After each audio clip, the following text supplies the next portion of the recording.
So CJB is a contract chemical manufacturer. We primarily work in agricultural chemicals. We're a small piece of what it takes to feed and clothe the world. We have a lot of very passionate long-term employees that are always looking for new ways of doing things. CJB got to the point where we really wanted to start taking a serious look at some of our quality.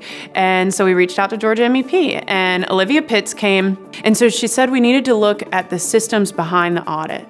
Are those systems leading to a culture of quality and to transparency of why we do the things we do? And so we looked at different quality management systems that would better facilitate that transparency. We actually have had a 51% reduction in PONC. We've also had a faster completion of our CARs, our corrective action reports, as well as better adherence to our policies and procedures by our frontline managers and their people with this new software system.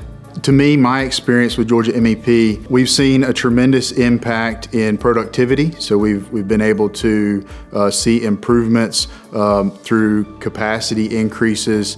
We've reduced quality concerns. We're able to communicate more effectively with our employees and other managers so that we're all on the same page. We're all working towards a common goal.